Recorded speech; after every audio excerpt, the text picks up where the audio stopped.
میرے بھائیوں، پہلا کوسچن بڑا کریٹیکل ہے۔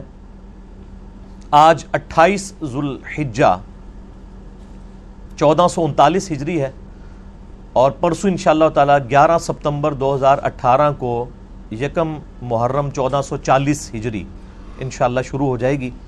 اسی کانٹیکسٹ میں سوال موصول ہوا ہے۔ علی بھائی السلام علیکم ورحمۃ اللہ۔ وعلیکم السلام ورحمۃ اللہ وبرکاتہ۔ امام حسن ابن علی علیہ السلام سے متعلق 120 شادیوں کے جھوٹے الزام کے جواب میں آپ کا کلپ دیکھا، بہت خوشی ہوئی۔ آپ سے گزارش ہے کہ امام حسن علیہ السلام کے قاتل کا نام اور قتل کی وجوہات بھی ذرا امت کے سامنے لائیں اور حق گوئی کا مظاہرہ فرمائیں، کیونکہ محرم 1440 ہجری کی آمد ہے۔ شکریہ۔ میرے بھائیوں، پہلے تو میں جواباً عرض کروں اس سوال کے جواب میں کہ الحمدللہ اس پلیٹ فارم سے حق گوئی کا جس طریقے سے مظاہرہ ہو رہا ہے، اس کی مثال دینا شاید ممکن نہیں ہے، اور اگر آپ کو کوئی مثال ملے تو مجھے ضرور بتائیے گا۔ ویسے علماء جو پروفیشنل ہوتے ہیں مکاتب فکر کے، وہ اپنے مکاتب فکر کے علماء سے بھی جیلسی کا شکار ہوتے ہیں، اور دوسروں سے تو ہوتے ہی ہیں۔ اللہ کے فضل سے مجھے اگر کوئی بتائے گا نا کہ علی بھائی اس طرح کا کام آپ سے بہتر طریقے سے فلاں بندہ کر رہا ہے، تو میرا تو خوشی سے شاید 1 کلو خون ہی بڑھ جائے۔ جیلسی تو ہوگی نہیں، میں کہوں گا شکر ہے یار ہماری محنت رنگ لائی کہ یہ فرقہ واریت کی لعنت کے خلاف جو ہم نے آواز اٹھائی تھی، اس میں اور لوگ بھی شامل ہوئے، تو جیلسی کا تو سوال ہی نہیں پیدا ہوتا اللہ کے فضل سے۔ حق گوئی الحمدللہ اس پلیٹ فارم سے جو ہے وہ ببانگ دہل ہوتی ہے، اور کیوں ہوتی ہے؟ اس لیے کہ نہ میں وابی نہ میں بابی، میں ہوں مسلم علمی کتابی۔ نہ ہم سو کالڈ کوئی علمی بات کرے اسے وہابی کہہ دیتے ہیں، ہم وہابی نہیں ہیں، ہم بابی بھی نہیں، بابوں کے ماننے والے یا بابوں کا دفاع کرنے والے، ہم علمی کتابی بکش مسلم ہیں۔ ایک نان بکش مسلم ہوتے ہیں، ان کو میں کہتا ہوں ٹنی، سن سنا کے سنی، سنی سن ہو گئے ٹن، اور ایک پڑھ پڑھا کے سنی، وہ صحیح سنی ہوتا ہے جو پڑھ پڑھا کے علمی کتابی مسلمان ہو۔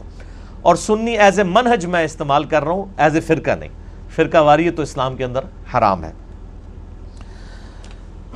میرے بھائیو، یہ ایک تلخ حقیقت ہے کہ اس امت نے امام کائنات سید الاولین والآخرین شفیع المذنبین رحمت للعالمین سیدنا و مولانا امام اعظم محمد رسول اللہ صلی اللہ علیہ وآلہ وسلم کی جو وصیت تھی غدیر خم کے موقع پر، اس کا بالکل خیال نہیں رکھا، اور آپ صلی اللہ علیہ وآلہ وسلم کے پورے خاندان کو سوائے چند لوگوں کے، اور اس میں بھی ٹاپ آف دا لسٹ سیدنا حسن اور حسین علیہم السلام کو مظلومانہ طریقے سے قتل کیا۔ اور اس کی مثال انسانی تاریخ میں نہیں ملتی کہ امت جو ماننے والی امت ہے، انہوں نے خود اپنے پیغمبر کے ماننے والوں کو، ان کی اولاد کو اس طریقے سے ذبح کیا ہو، والعیاذ باللہ تعالی۔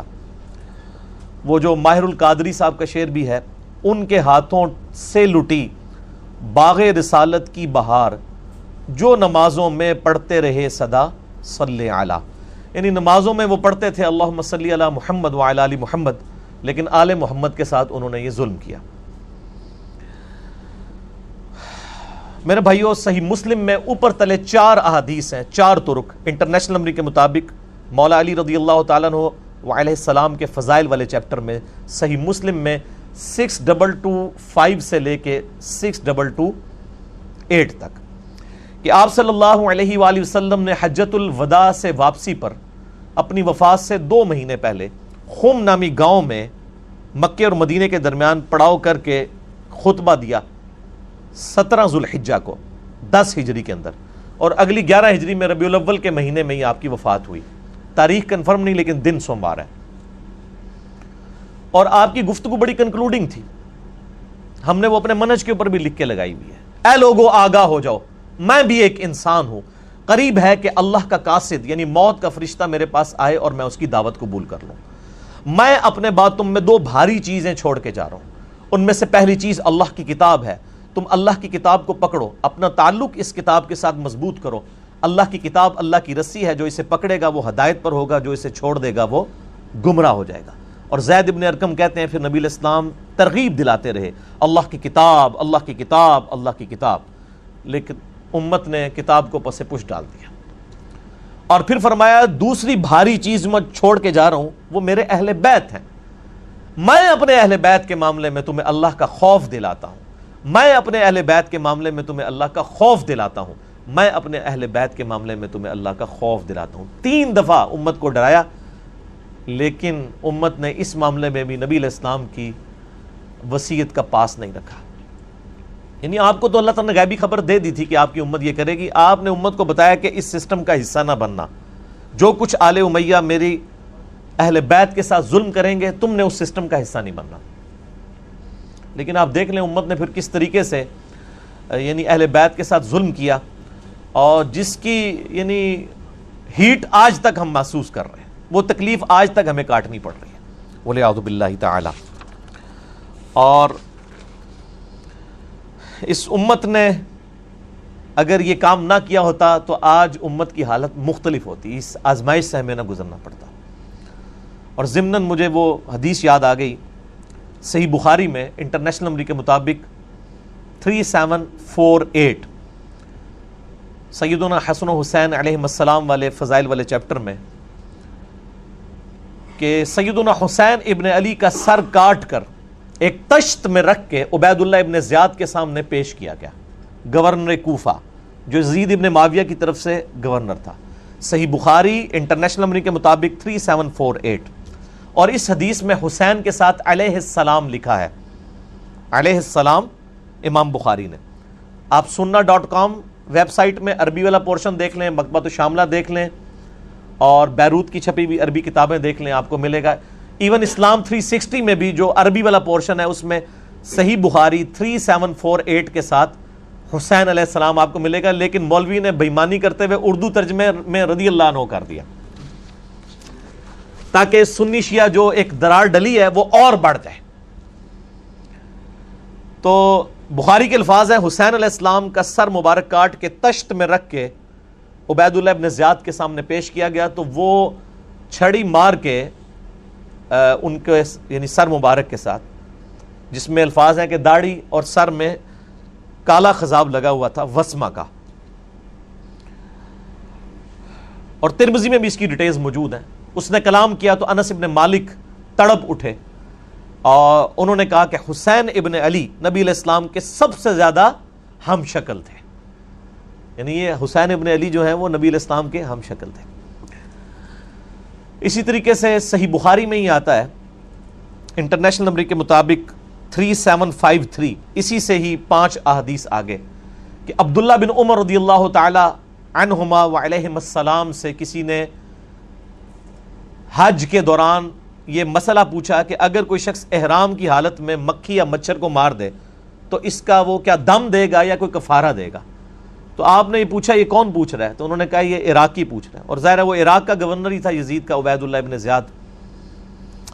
آپ نے فرمایا یہ عراقی مجھ سے یہ مسئلہ پوچھتے ہیں کہ احرام کی حالت میں مکھی یا مچھر کو مارنے کا کفارہ کیا ہے، حالانکہ ان عراقیوں نے اللہ کے نبی کے نواسے کو قتل کیا ہے، جس کے بارے میں نے نبی علیہ السلام سے خود سنا تھا کہ حسن و حسین دنیا میں میرے 2 پھول ہیں۔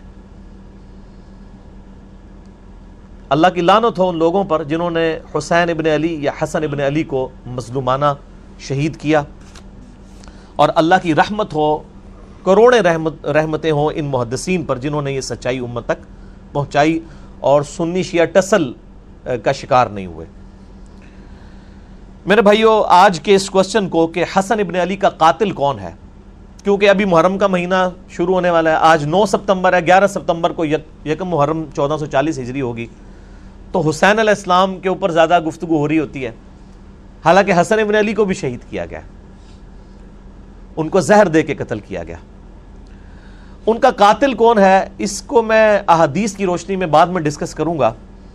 شروع میں اہل حدیث علماء کے 3 ریفرنسز کوٹ کروں گا، کیونکہ اس وقت پریکٹیکلی سعودیہ اور ایران ٹسل کے اندر یزیدیت اور ناسبیت، یعنی حسین علیہ السلام سے بغض یزیدیت اور مولا علی علیہ السلام سے بغض ناسبیت، اس کا پریکٹیکل جھنڈا اس وقت بعض اہل حدیث علماء نے اٹھایا ہوا ہے، سارے اہل حدیث کی نہیں بات کر رہا، بعض تو ماشاءاللہ پھر انہوں نے ناسبیت کا رد کیا ہے، جیسے شیخ زبیر لیزئی رحمہ اللہ تعالی ہے، المتوفا 1435 ہجری، بمطابق 10 نومبر 2013 ان کی ڈیتھ ہوئی، اور مولانا اسحاق صاحب فیصل آباد والے رحمہ اللہ تعالی المتوفا 28 اگست 2013، دونوں ایک ہی سال فوت ہوئے۔ میرے دونوں استاد ایک ہی سال میں، ایک اگست کے مہینے میں اور دوسرے نومبر کے مہینے میں 2013 کے اندر۔ اللہ تعالیٰ ان کی قبروں کو نور سے بھرے، انہیں نیک کاموں کا اجر عطا فرمائے، ان کی برائیوں سے درگزر فرمائے۔ ان دونوں نے یعنی اہل بیت کے دفاع کا وہ حق ادا کیا جو شاید سو کالڈ وہ لوگ جو اہل بیت کی محبت کا دم بھرتے ہیں انہوں نے بھی نہیں دیا۔ اسی لیے میں دیکھتا ہوں کہ ان لوگوں کی سائٹس کے اوپر بھی، ان لوگوں کے بھی فیس بکس اور یوٹیوب کے اوپر ان لوگوں کی ویڈیوز شیئر ہوئی ہوتی ہیں محرم کے دنوں کے اندر، الحمدللہ۔ لیکن ساتھ ہی ساتھ بعض اہل حدیث میں ہی علماء ہیں، جن میں ٹاپ آف دا لسٹ ہمارے جیلم شہر کا ایک فیض عالم صدیقی تھا، ناسبی، جو قتل بھی ہو گیا بعد میں، 1988 کے راؤنڈ اباؤٹ کی بات ہے، جنہوں نے ناسبیت پھیلائی۔ اور اللہ تعالیٰ نے جیلم سے ہی، ہماری اکیڈمی سے واکنگ ڈسٹنس پہ وہ مسجد ہے، باب بگے کی مسجد اسے کہتے ہیں، جدھر فیض عالم صدیقی جمعہ پڑھایا کرتا تھا، اہل حدیث کی مسجد تھی۔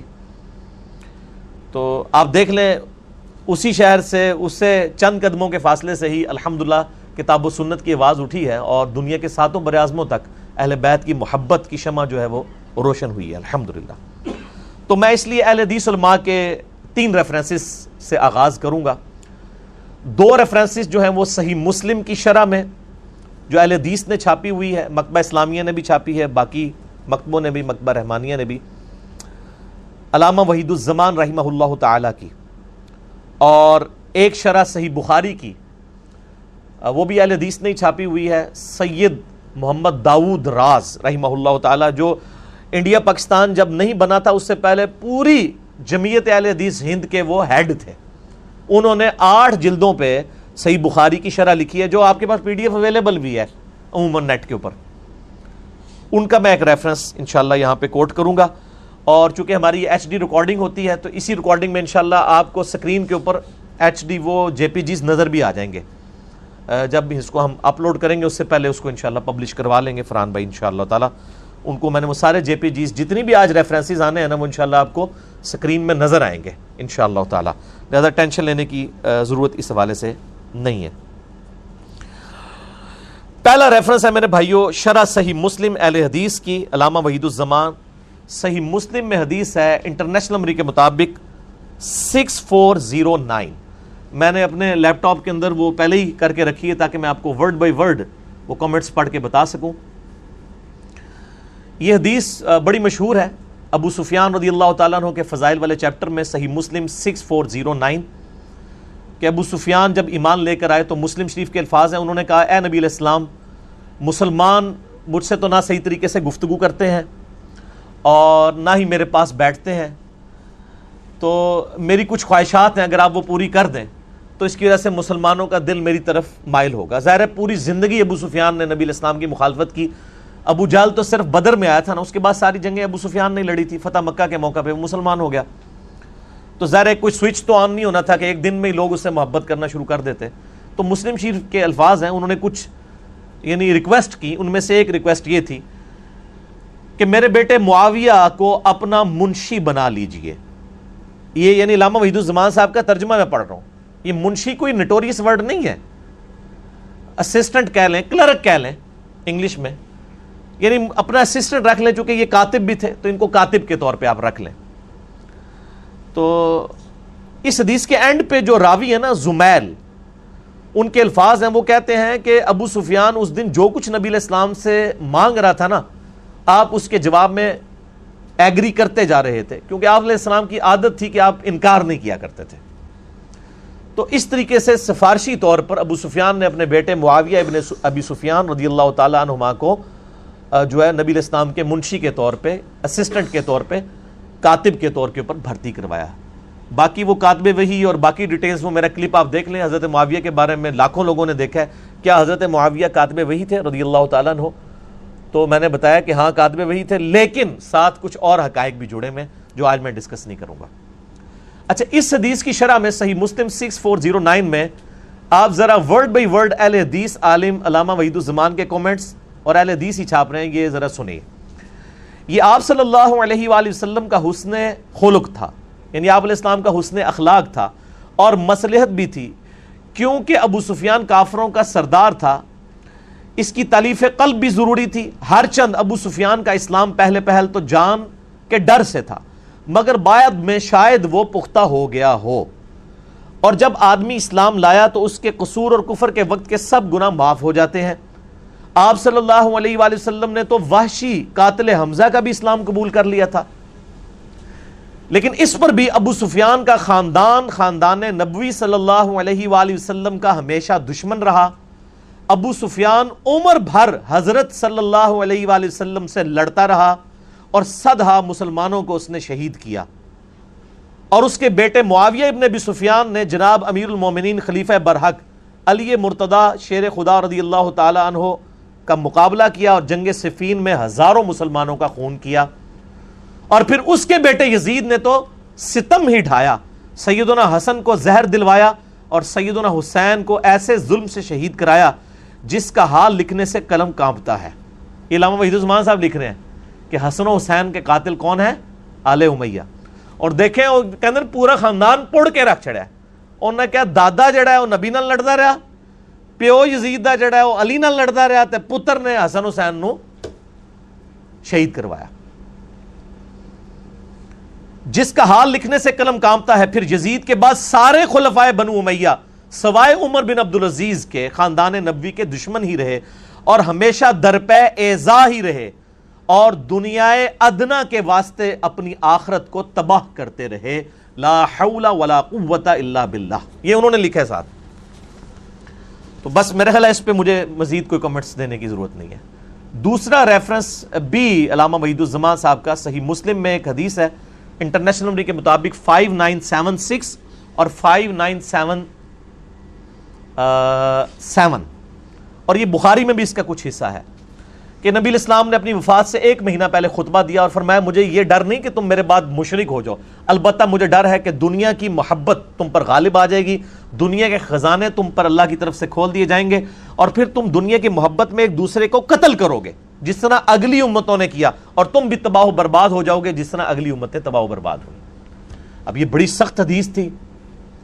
اس حدیث پہ کامنٹس کر رہے ہیں علامہ وحید الزمان صحیح مسلم انٹرنیشنل نمبر کے مطابق 5976 اور 5977. اس کے فٹ نوٹ پر لکھتے ہیں ورڈ بائی ورڈ، اور دنیا کے واسطے آخرت کا خیال چھوڑ دو گے. مسلمانوں نے حضرت صلی اللہ علیہ وآلہ وسلم کے چند روز بعد ہی یہ ایسے کام شروع کر دیے اور آپس میں پھوٹ کی بنا ڈال دی، یعنی پھوٹ کی بنیاد ڈالی. معاویہ حضرت علی سے لڑے اور یزید نے خاندان نبوت کو تباہ کیا. یہ اہل حدیث عالم. یہ تو جب سے انڈیا اور یہ جو سعودیہ اور ایران کی ٹسل شروع ہوئی ہے نا، تو یہ تھوڑے اہل حدیث اس طرف گئے ہیں، ورنہ پرانے اہل حدیث جتنے بڑے محب اہل بیت ہیں، نہ بریلوی ہیں نہ دیوبندی ہیں. اور حجاج نے عبداللہ ابن زبیر کو شہید کیا اور فتنوں کی تار بند گئی. اس روز سے آج تک مسلمانوں کا وہی حال ہے کہ کسی ایک خلیفہ پر سب اکٹھے نہیں ہو سکے.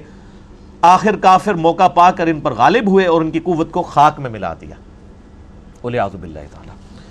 اب انہی کے روحانی شاگرد ہیں سید داود راز، جو کمبائنڈ جمعیت اہل حدیث انڈیا پاکستان کے صدر تھے اور علامہ وحید الزمان صاحب کو اپنا مرشد مانتے ہیں. جگہ جگہ وہ صحیح بخاری کی شرح میں ان کے ریفرنسز کوٹ کرتے ہیں.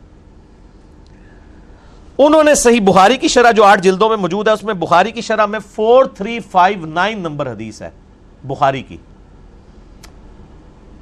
اس کی شرح کرتے ہوئے کیا لکھتے ہیں؟ یہ بخاری کی حدیث ہے کہ جریر ابن عبداللہ رضی اللہ تعالیٰ عنہ یمن کے سفر پہ تھے اور اسی دوران نبی الاسلام کی پیچھے ڈیتھ ہو گئی اور حضرت ابوبکر کو خلیفہ چن لیا گیا، اور ابھی یہ مدینہ شریف آئے نہیں تھے. تو راستے میں ان کی ملاقات ذو امر نامی ایک شخص سے ہوئی جس تک آلریڈی نبی علیہ السلام کی وفات کی خبر پہنچ چکی تھی. وہ بڑا جہاندیدہ بندہ تھا، اس کے پاس یعنی علم بھی تھا. انہوں نے بڑے حسن سلوک کے ساتھ اس کے ساتھ معاملہ کیا. تو جاتے جاتے اس نے ان کو ایک نصیحت کی جو بخاری میں 4359 نمبر حدیث کے اندر امام بخاری نے نقل کی ہے. وہ شخص کہتا ہے کہ چونکہ تم نے مجھ پر احسان کیا ہے، میں تمہیں ایک بات بتاؤں گا کہ تم اہل عرب اس وقت تک خیر و بھلائی کے ساتھ رہو گے جب تک تمہارا طرز عمل یہ ہوگا کہ جب تمہارا کوئی امیر وفات پا جائے تو تم اپنا کوئی اور امیر مقرر کر لو، لیکن جب عمارت کے لیے تلوار تک بات پہنچ جائے گی تو تمہارے امیر بادشاہ بن جائیں گے، وہ بادشاہوں کی طرح غصہ ہوا کریں گے اور انہی کی طرح خوش ہوا کریں گے۔ یعنی جب خلافت ختم ہوگی اور ملوکیت آئے گی پھر وہ دنیا دار بادشاہ ہوں گے۔ یہ بخاری کے الفاظ ہیں، کانت بالسیف کانوا ملوکا یغضبون غضب الملوک ویرضون رضا الملوک۔ اس پہ حدیث مکمل ہوئی ہے۔ اس کی شرح میں سید داود راز کیا لکھتے ہیں، ذو امر کی آخری نصیحت جو یہاں مذکور ہے وہ بالکل ٹھیک ثابت ہوئی۔ خلفائے راشدین یعنی ابوبکر، عمر، عثمان و علی کے زمانے تک خلافت مسلمانوں کے مشورے اور صلاح سے ہوتی تھی۔ اس دور کے بعد کسرا اور قیصر کی طرح یعنی رومن اور پرشین امپائر کے ہیڈ جس طرح اپنے بچوں کو خلیفہ بناتے تھے، ان کی طرح طاقت کے بل پر بادشاہ بننے لگے اور مسلمانوں کا شرازہ منتشر ہو گیا۔ حضرت امیر معاویہ رضی اللہ تعالیٰ عنہ نے جب خلافت یزید کا اعلان کیا تو کئی بابصیرت صحابہ نے ان کو صاف کہہ دیا تھا کہ آپ سنت رسول کو چھوڑ کر کسرا اور قیصر کی سنت کو زندہ کر رہے ہیں۔ یہ بخاری میں ہے 4827 نمبر، وہ میں نے اپنے پمفلٹ میں ساری حدیثیں ڈالی ہیں، آپ کو تعارف بھی کروا دوں گا۔ یہ داؤد راز لکھ رہے ہیں کہ قیصر و کسرا کی جو طریقہ تھا ان کو کس نے زندہ کیا۔ بہرحال اسلامی خلافت کی بنیاد امرہم شورا بینہم پر ہے، جس کو ترقی دے کر آج کی جمہوریت لائی گئی ہے۔ اگرچہ اس جمہوریت میں بہت خرابیاں ہیں تاہم شورا کی ایک ادنا جھلک ہے، اور میرا بھی یہی موقف ہے کہ جو اسلامک ڈیموکریسی ہے یہ خلفائے راشدین کی ایک ماڈرن فارم ہے خلافت راشدہ کی، اور یہ دیکھ لیں سید داؤد راز صاحب نے بھی یہی لکھا ہوا ہے الحمدللہ۔ یہ 3 ریفرنسز تھے اہل حدیث علماء کے۔ اب یہ ٹاپک ایسا ہے کہ میں اس پہ گھنٹوں فی البدی بول سکتا ہوں، آپ کو پتہ ہے میری تو اسپیشلٹی جن ٹاپکس میں ان میں یہ بھی ہے، لیکن to cut the story short میں آپ کو صرف ایک ریسرچ پیپر کا ہی تعارف کرواؤں گا جو میں اکثر کرواتا ہوں۔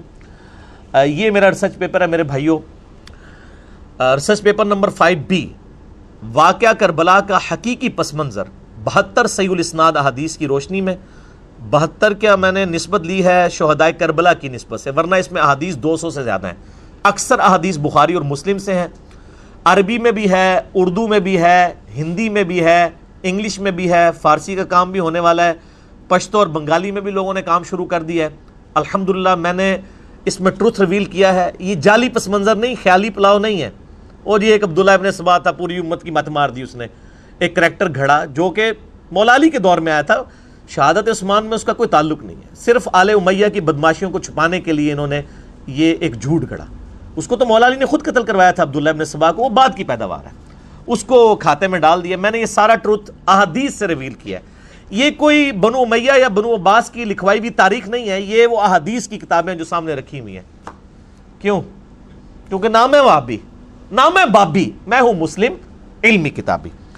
اس میں آپ کو خلافت راشدہ کا پتہ چلے گا، شہادت عثمان کے اصلی اسباب کیا ہے وہ پتہ چلیں گے، جنگ جمل صفین نہروان کے اوپر مولا علی کی حقانیت پتہ چلے گی، شہادت حسن کے بارے میں احادیث مل جائیں گی۔ آج جتنی احادیث میں ڈسکس کروں یہ ساری اس کے اندر موجود ہے۔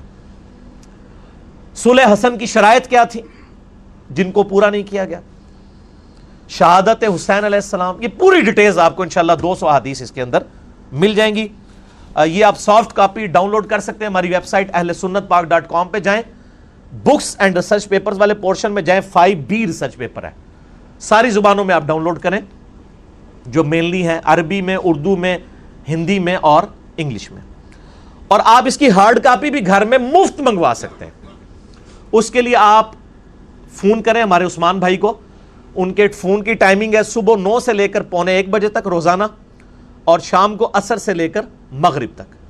ان کا نمبر ہے +92 321 5900 162، پاکستان میں کریں گے تو 0321 5900 162، ان کو کال کریں۔ انشاءاللہ یہ ڈاک میرے تمام ریسرچ پیپرز انکلوڈنگ 5B آپ کے گھر انشاءاللہ بالکل مفت آ جائیں گے انشاءاللہ تعالی، تو آپ منگوا سکتے ہیں۔ میرے بھائیوں 5B ریسرچ پیپر میں ہی 50 نمبر سیریل کے اوپر وہ حدیث موجود ہے جس میں ذکر ہے کہ حسن ابن علی کو زہر دے کر شہید کیا گیا، اور یہ حدیث جو ہے وہ المصنف ابن ابی شیبہ میں انٹرنیشنل نمبرنگ کے مطابق 37,359 ہے، اور جو مکتبہ رحمانیہ نے PDF چھاپا ہوا ہے نا اردو میں، اس میں ہے 38,514۔ وہ انشاءاللہ JPG ہم اس کے اوپر ڈسپلے بھی کر دیں گے، آپ کو وہ حدیث نظر آ جائے گی۔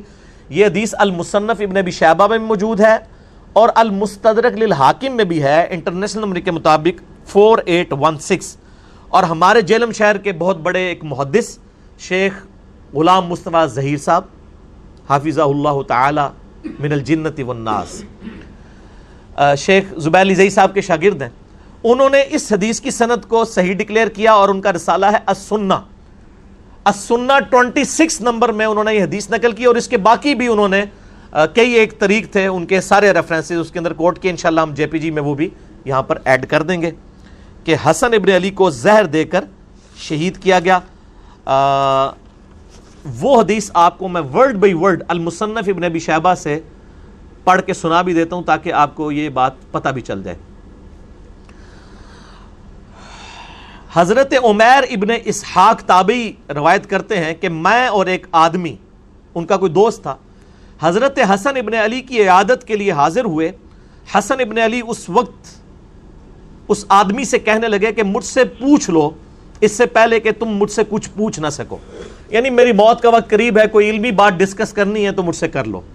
آپ دیکھیں کہ علم کتنی بڑی چیز ہے، یعنی اہل بیت میں سے پھر نبی علیہ السلام کے نواسے سیدنا حسن ابن علی، وہ موت کے وقت بھی کہہ رہے ہیں کہ کوئی علمی بات مجھ سے ڈسکس کرو۔ اس لیے میں کہتا ہوں علم حاصل کرنا یا علم سکھانا یہ ہزاروں سال کی عبادت سے بہتر ہے، نفلی عبادت سے، اس سے پہلے کہ تم مجھ سے پوچھ نہ سکو۔ ان صاحب نے کہا کہ میں آپ سے کچھ نہیں پوچھنا چاہتا، اللہ تعالیٰ آپ کو عافیت عطا کرے۔ راوی نے فرمایا کہ حضرت حسن کھڑے ہوئے اور بیت الخلاء میں داخل ہوئے، پھر بیت الخلاء سے واپس ہمارے پاس تشریف لائے اور ارشاد فرمایا میں تمہاری طرف نہیں نکلا یہاں تک کہ میں نے اپنے جگر کا ایک ٹکڑا پھینکا ہے جس کو میں اس لکڑی سے الٹ پلٹ کر رہا تھا۔ یعنی وہ ٹائلٹ گئے تو ان کو پیشاب کے اندر یا انہوں نے وامٹنگ کی، الٹی کے اندر ان کے جگر کے ٹکڑے کٹ کے نکلے کیونکہ بڑا سخت زہر دیا گیا تھا۔ مجھے کئی مرتبہ زہر پلایا گیا لیکن اس مرتبہ زیادہ سخت، اس سے زیادہ سخت چیز کوئی اور نہیں تھی، یعنی اس دفعہ جو مجھے زہر دیا گیا وہ بہت سخت تھا جس کی وجہ سے میرا جگر کٹ کے باہر نکلا۔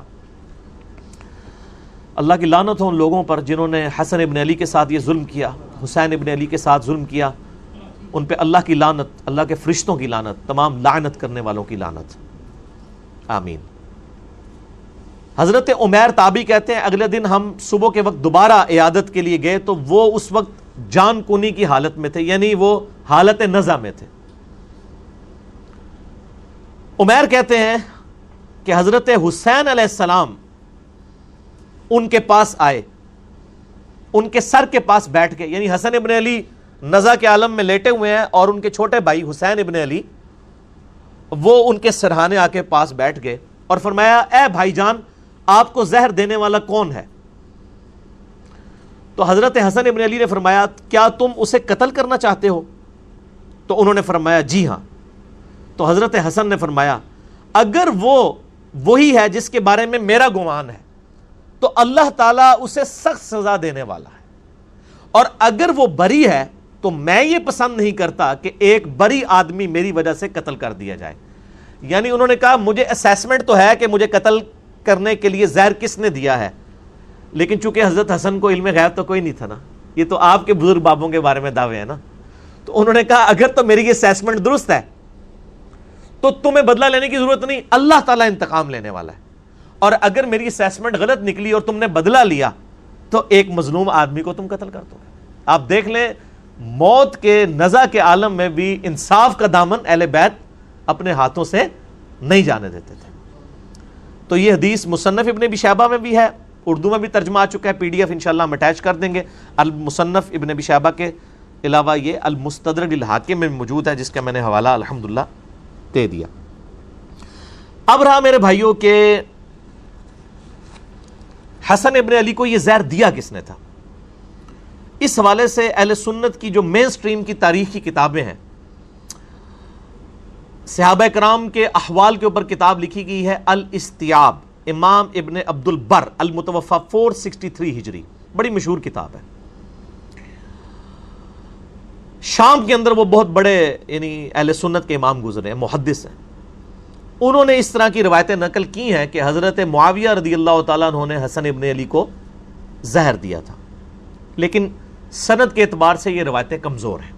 اسی طریقے سے طبقات ابن سعد، ان سے بھی پہلے امام محمد ابن سعد المتوفی 230 ہجری، جو امام بخاری امام مسلم کے ہم اثر ہیں، طبقات ابن سعد انہوں نے لکھی ہے، اس میں بھی ملتا ہے کہ معاویہ ابن ابی سفیان اور یزید ابن معاویہ کے بارے میں کہ انہوں نے حسن ابن علی کو زہر دے کر قتل کروایا۔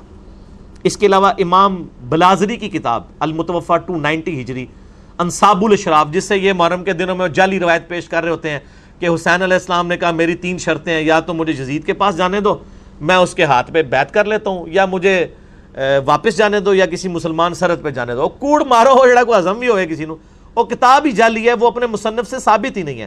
اور اگر کوئی ثابت کرنا چاہتا ہے تو سر اسی انصاب الاشراف میں لکھا ہے کہ معاویہ ابن ابی سفیان نے حضرت حسن ابن علی کو قتل کروایا ہے، اور کچھ بھی بہت کچھ لکھا ہوا ہے۔ یزید کے باوجداد کے تابوت دوزخ کے اندر ہے، اور بھی بہت کچھ لکھا ہے۔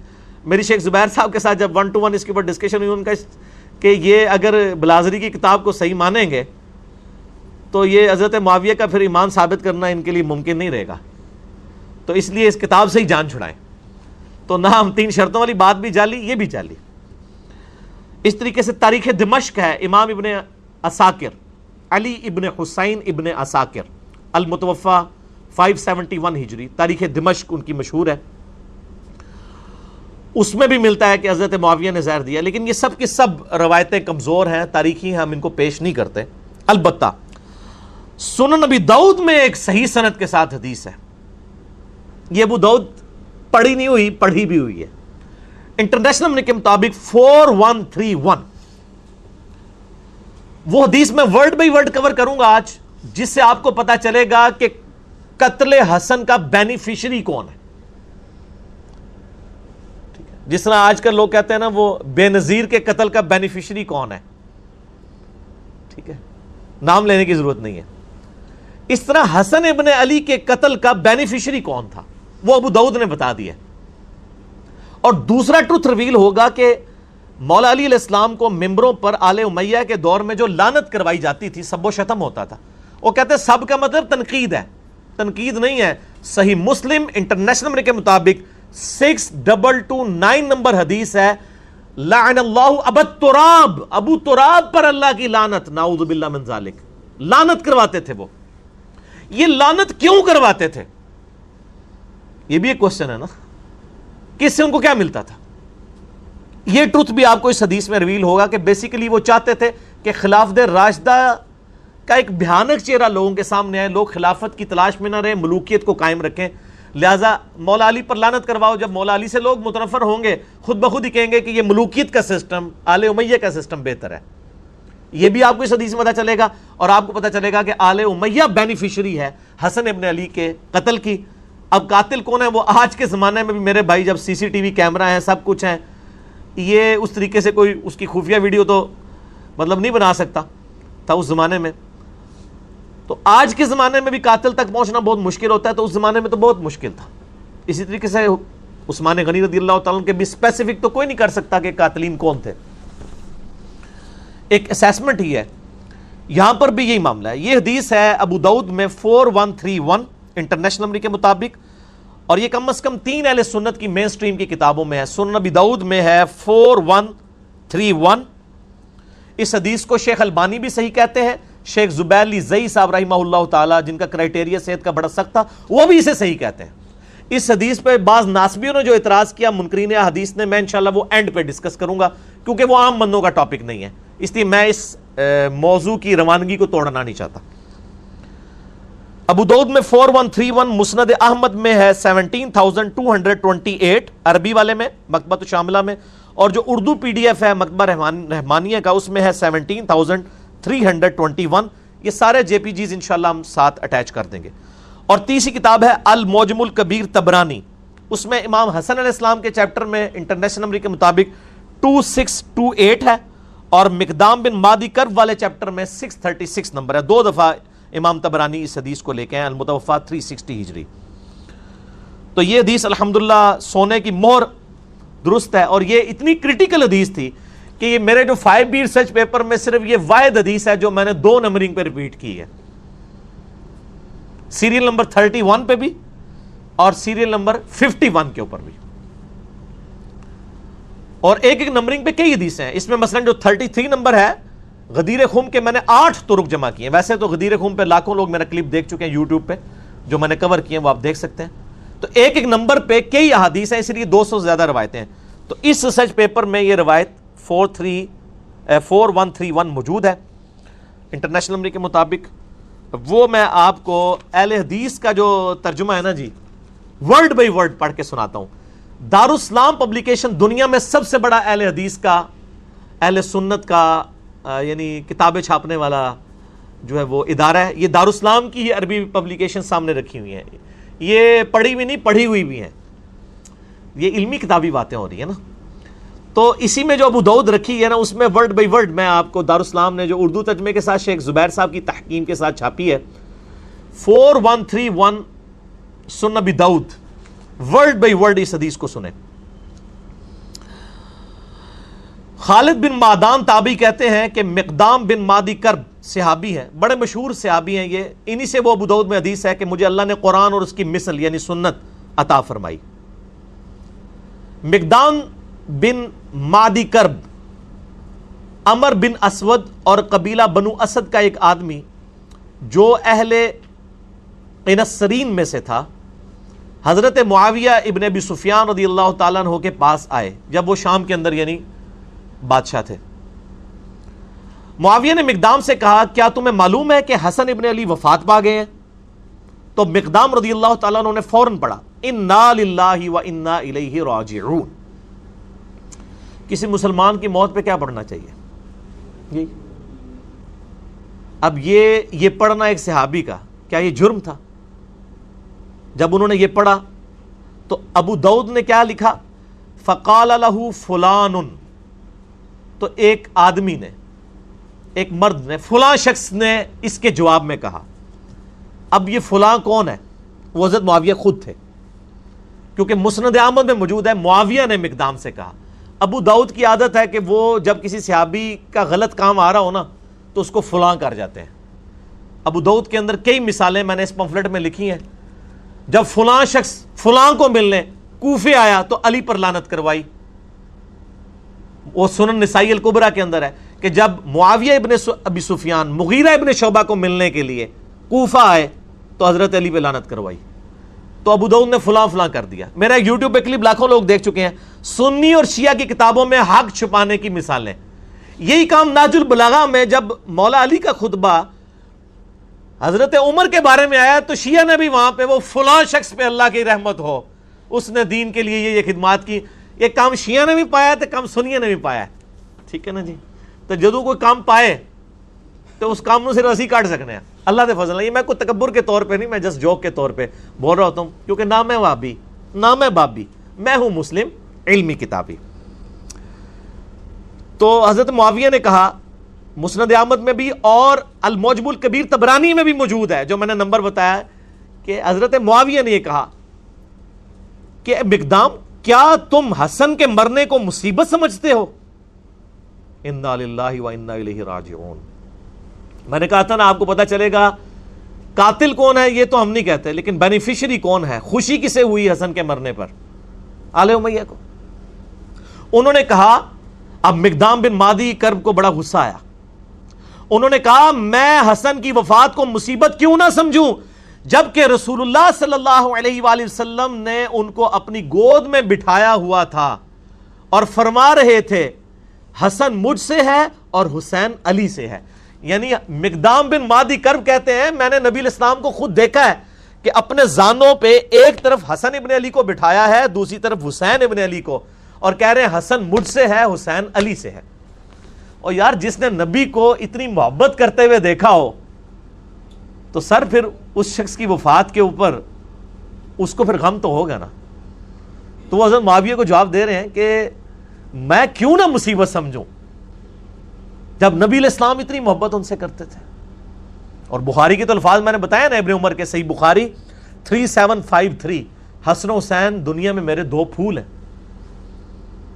ٹھیک ہو گیا. ہائے ہائے ہائے. اب وہ جو اسدی شخص مقدام بن مادی کرب کے ساتھ گیا ہوا تھا نا حضرت معاویہ کو ملنے ہوئے, آپ کو پتہ ہے شاہ سے زیادہ شاہ کے وفادار ہوتے ہیں چمچے. وہ چمچا تھا. اس نے دیکھا کہ جب معاویہ ہی توہین کر رہے ہیں حضرت حسن ابن علی کی, یہ بات کہہ کے کہ حسن کا مرنا کوئی مصیبت ہے, انہوں نے کہا میں بھی بیچ اپنا تھوڑا لچ تال دیا. تو اس نے کہا فقال الاسدی جمرۃ اطفأ اللہ, حسن تو ایک آگ کا کوئلہ تھا جسے اللہ نے بجھا دیا. انا للہ و انا الیہ راجعون. اللہ کی لعنت ہو ایسے لوگوں پر جو اہل بیت کے ساتھ بغض رکھنے والے تھے. صحیح مسلم میں حدیث ہے, علی سے محبت نہیں رکھے گا مگر مومن, علی سے بغض نہیں رکھے گا مگر منافق. صحیح مسلم 240. اور یہ آپ دیکھ لیں سیدنا علی کی اولاد کے ساتھ غدیر خم پہ جو نبی علیہ السلام نے کہا تھا میں اہل بیت کے معاملے میں تمہیں اللہ کا خوف دلاتا ہوں, 6225 سے 6228 تک صحیح مسلم میں, وہ اہل بیت سے مراد مولا علی اور ان کی اولاد لی تھی, کیونکہ سن نسائی الکبریٰ میں مسند احمد میں آگے الفاظ ہے غدیر خم کی حدیث کے کہ مولا علی کا ہاتھ پکڑ کے نبی علیہ السلام نے صحابہ کے دوران یعنی غدیر خم پہ بلند کر کے کہا من کنت مولاہ فہذا علی مولاہ, جس کا مولا میں اس کا مولا علی, جس کا جگری یار میں اس کا جگری یار علی, جس کا آقا میں اس کا آقا علی. اور پھر کہا اے اللہ علی جو علی سے محبت رکھے تو بھی اس سے محبت رکھ, جو علی سے بغض رکھے تو بھی اس سے بغض رکھ. کیونکہ علی کی اولاد نہیں ذبح ہونا تھا نا. یہاں پہ بھی آپ دیکھ لیں, وہ اسدی کہتا ہے کہ حسن تو آگ کا ایک انگارہ تھا, ایک کوئلہ تھا داغتا ہوا جس کو اللہ نے بجھا دیا. یہ اس جملے کے اندر پوری قیامت ہے. آپ استغفر اللہ پڑھ رہے ہیں نا, اس ایک جملے کو اگر کھولیں نا تو میں گھنٹوں بول سکتا ہوں. یہ کسی کے لیے یہ جملہ کیوں بولا جاتا ہے کہ فلاں شخص دہتا ہوا انگارہ ہے. پرانے زمانے میں جب آپ نے آگ روشن کرنی ہوتی تھی تو دوسرے گھروں سے آپ کوئلہ لے کے آتے تھے. کوئلے کے اندر ہلکی سی آگ چل رہی ہوتی ہے, وہ آگ لا کے جب آپ لکڑیوں میں رکھتے ہیں تو لکڑیاں بھڑک اٹھتی ہیں. یہ لکڑیوں کو بھڑکانے والی چیز جو ہوتی ہے وہ ہوتا ہے دہتا ہوا کوئلہ. حسن کو اس نے دہتا ہوا کوئلہ کیوں کہا؟ چونکہ حضرت معاویہ نے صلح کی بھی تھی حسن ابن علی کے ساتھ کچھ شرائط کے اوپر. ان شرائط میں سے صرف ایک ہی شرط پوری کی تھی کہ جو مال غنیمت جو قرآن حکیم میں سورۃ الانفال میں آیا کہ اہل بیت کو 5واں حصہ ملے گا بیت المال میں سے, چونکہ ان پہ زکات نہیں لگتی, وہ دیتے تھے. باقی جو 4 شرائط تھیں, نمبر 1 حضرت معاویہ رضی اللہ تعالیٰ عنہ خلفائے راشدین کے طریقے کے مطابق حکومت چلائیں گے, کوئی نہیں پوری کی.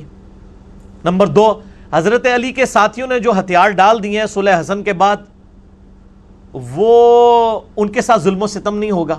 آپ یہ میرا پمفلٹ پڑھیں, میں آج اس ڈیٹیل میں نہیں جانا چاہتا, وہ سب کچھ موجود ہے ان کے ساتھ کیا کچھ ہوا, بخاری مسلم سے میں نے ثابت کیا.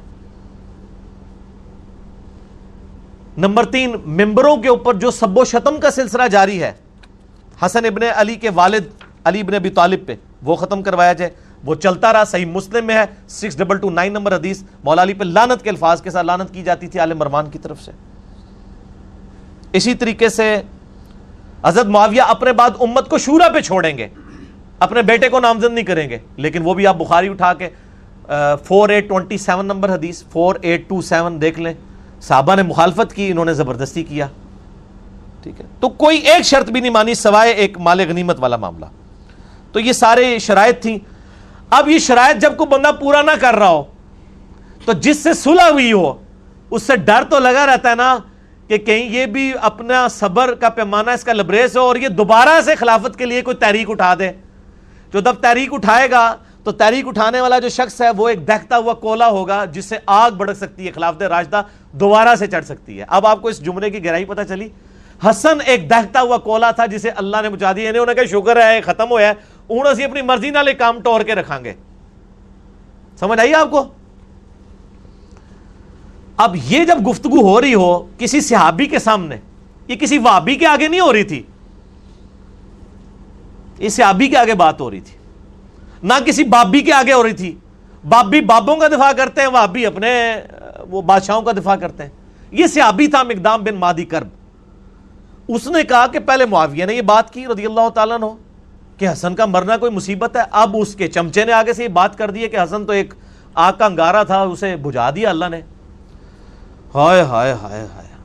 اب مقدام فقال المقدام، مقدام نے کہا اما انا، انہوں نے کہا معاویہ جت تک میرا تعلق ہے نا، فلا ابرح اليوم، آج میں اس وقت تک یہاں سے تیرے دربار سے نہیں اٹھوں گا، حتی اغیظک، یہاں تک کہ میں تجھے غصہ نہ دلاؤں۔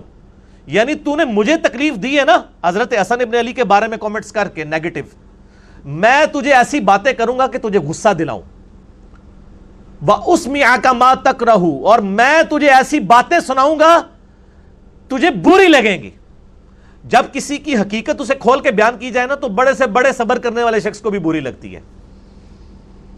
پھر کہا اے معاویہ اگر میں سچ کہوں تو میری تصدیق کر دینا، اور اگر میں غلط کہوں تو تردید کر دینا۔ معاویہ نے کہا ایسا ہی کروں گا۔ مقدام نے کہا میں تمہیں اللہ کی قسم دے کر کہتا ہوں، کیا تم جانتے ہو کہ رسول اللہ صلی اللہ علیہ وآلہ وسلم نے سونا پہننے سے منع فرمایا ہے؟ حضرت معاویہ نے کہا ہاں ہمیں بھی پتا ہے مرد کے لیے سونا حرام ہے۔ مقدام نے پھر کہا معاویہ تمہیں اللہ کی قسم دے کر کہتا ہوں، کیا تمہیں خبر ہے کہ رسول اللہ صلی اللہ علیہ وسلم نے مرد کے لیے ریشم پہننے سے روکا ہے؟ انہوں نے کہا ہاں۔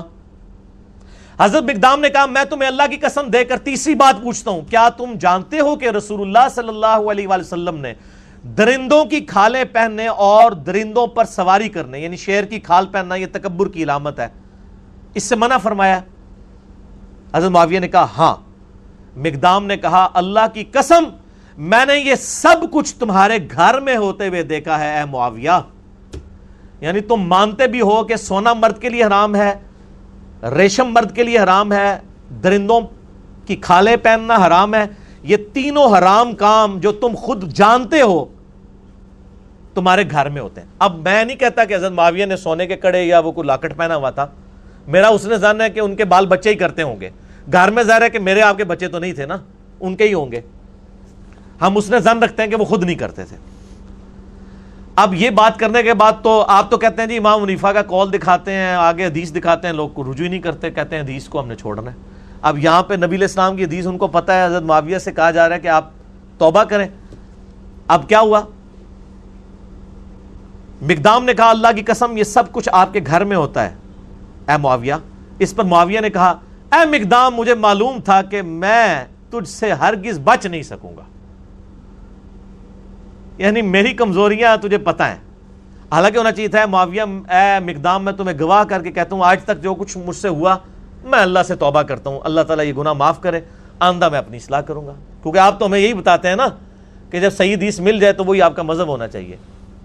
آپ کہتے ہیں امام حنیفہ کے سامنے حدیثیں آتی تھی وہ پیچھے نہیں ہٹتے تھے، تو یہ امام حنیفہ سے بہت پہلے ہی معاملہ جو ہے وہ بگڑا ہوا ہے۔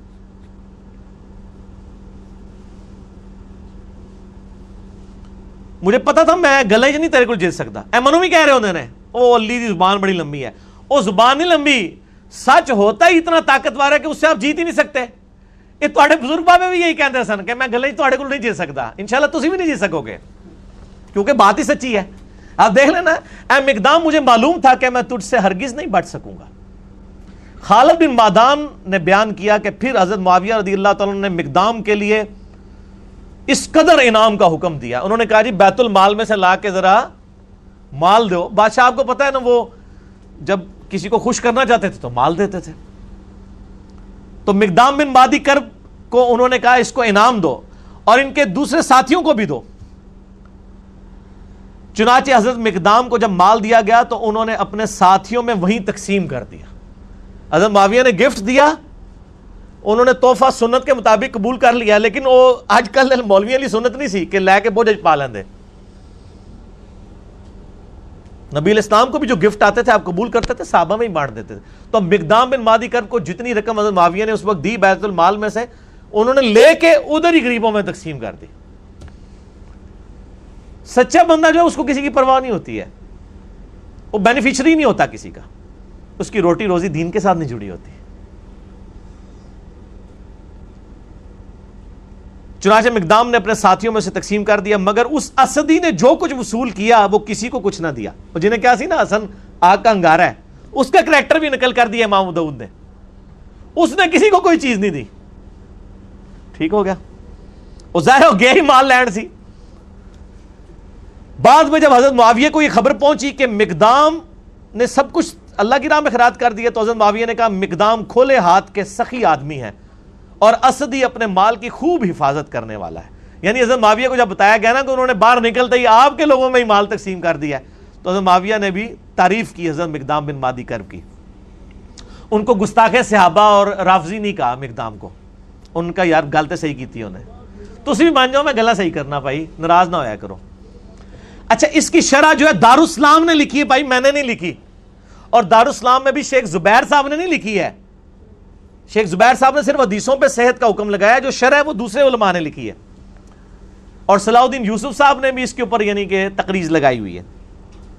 اس کی شرح میں لکھتے ہیں، اب دیکھیں دارالاسلام ورڈ بائی ورڈ آپ شرح سنیں. صحابہ کرام حق بات کہنے میں بڑے جری تھے. حضرت مقدام رضی اللہ تعالیٰ عنہ کو حضرت معاویہ رضی اللہ تعالیٰ عنہ کی عمارت سے کوئی خوف نہ آیا اور بے دھڑک حق بات کہہ دی. چلو جی شکر ہے. اے علی بھائی نے نہیں کہا گیا لکھو، دارالاسلام نے کئی سال پہلے یہ شرح کی ہوئی ہے. اس مکالمے کے شروع میں جو آیا کہ ایک آدمی نے کہا کہ حسن کے مرنے کو تم مصیبت سمجھتے ہو، اس کے قائل شاید حضرت معاویہ ہی ہوں جس سے ادبن مبہم رکھا گیا ہے. اے دیکھو وہ شرح کرنے والا مان رہا ہے کہ یہ جو ہے نا ایک بندے نے کہا کہ معاویہ کا مرنا کو مصیبت ہے، تو یہ حضرت معاویہ نے اصل میں کہا تھا، امام داؤد نے ادب کے طور پر فلاں لکھ دیا.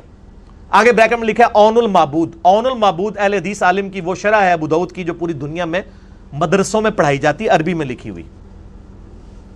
یہ شاید نہیں سرکار دارالاسلام والے ہو، یہ شاید کٹو، یہ یقیناً ہے، کیونکہ اس کا جو طریق المعجم الکبیر طبرانی میں ہے اور مسند احمد میں ہے، اس میں الفاظ ہیں کہ معاویہ رضی اللہ تعالیٰ عنہ نے کہا کہ حسن کے مرنے کو کیا تم مصیبت سمجھتے ہو.